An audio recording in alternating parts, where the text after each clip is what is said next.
Huenda hii ikawa ndo siku mbaya kwake kwa sababu anaenda kuhukumiwa kwa kifungo cha miaka 2 huku kosa lake likiwa ni bado lenye utata. Ingawa kuna watumishi kawataja, lakini bado haijajulikana kwa nini ifikie hatua hiyo. Yaani mpaka inafikia hukumu hakuna mtu alikuwa anajua kipi kinachoendelea. Unaambiwa bwana kupitia mtandao wake Nabii Mashimo ameandika maneno haya, naomba ninukuu hapa.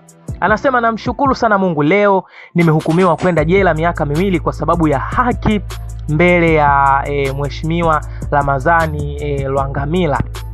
Mahakama ya wilaya Kinondoni leo tarehe 18 mwezi wa 3 2025. Ikumbukwe hata wakati kesi inaanza nilitimiza masharti yote ya dhamana, lakini nilipelekwa Segerea. Ukweli maskini hana haki kwenye hizi mahakama zetu nchini.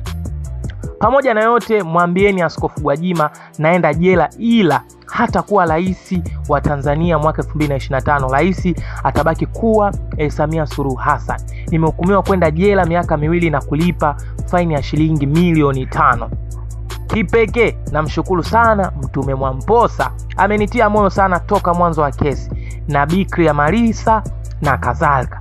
Jodevi Maarifa, Jodevi Loyo Mkuu, Senkela na wengineo. So bana, unaambiwa kuna issue inayoendelea. Sasa ngoja kidogo nikusanue. Kuna issue inayoendelea. Naambiwa issue inayoendelea hapo ni kati ya Mashimo na Gwajima. Kama umesikia mwenyewe hapo anazungumzia kwamba anamwambia Gwajima kwamba hawezi akawa rais. Yaani Gwajima hawezi akawa rais. Yaani kwamba kuna fununu Gwajima anataka kuwa rais. Kwa hiyo hii issue ndo maana imemfanya yeye kuhukumiwa. Na unajua kwamba Gwajima ni kiongozi mwenye nyadhifa zake hapa nchini. Yaani tunapomzungumzia Gwajima tunamzungumzia pia ni mtu wa serikalini. Sasa wananzengo bwana, kuna huyu anaitwa Dennis M. Dafi anasema, sasa hao mitume uliowataja hapo wameshindwa kufanya miujiza ili ushinde kesi. Akaeka alama kuuliza, au miujiza yao ni ya kunya mijusi tu na vyula? Maana tunasikiaga shuhuda za watu kushinda kesi na nyingine nyingi tu.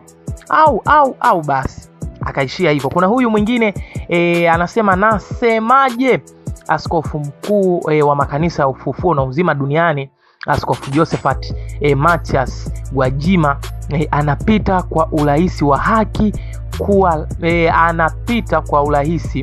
haki kuwa rais mkuu nchini Tanzania. May God bless this. Amen.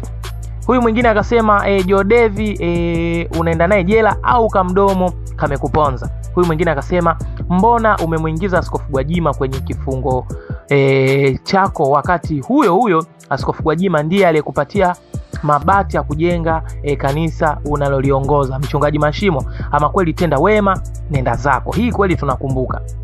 Huyu mwingine Loveness anasema, tatizo kamdomo pasta. Huyu mwingine anasema, huyu mpuuzi anaga adabu, acha tu aende, maana anapenda kusujudia watu kwa sababu ya pesa.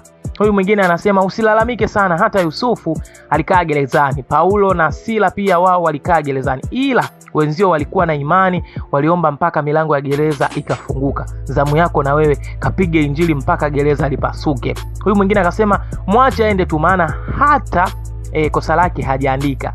Unataka tuingie kwenye mtego wako bila kujua tatizo, na sio wote wamuitao Bwana wataenda mbinguni. Amka, huenda unaota wewe. Huyu mwingine akasema, fanya kazi ya Mungu mloitiwa, punguzeni umbea na majungu, kutabiri nyota za Simba na Yanga kama waganga wa kienyeji na wachawi. Huyu mwingine akasema, kina Mwamposa, Jodevi na kadhalika kama kina Clear Marisa wameshindwa kuhonga mpaka ukafungwa. Wanajua kupokea sadaka za kujimaliza tu, bado Mwijaku tangulia. So bana, kama unavyosikia hivyo watu wana mwashia moto huko, wengine wakiwa wanafurahia. Kwa hiyo issue hapo kubwa ni kuhusu Gwajima. Gwajima, kwa nini atajwe Gwajima? Kuna siri gani kati ya Mashimo na Gwajima? Na ukumbuke kwamba hata Mashimo alivooa ndo yake alifanyikiaga kwa Gwajima. Kwa hiyo hawa ni watu wanaojuana deeply, wanajuana. Sasa imefikia tu amekuwa maadui. Issue ni nini hapo? Kama umemsikia issue nzima ni Gwajima kuwa rais. Sasa sisi bado tunafuatilia. Subscribe, tutakujuza zaidi. Bye bye.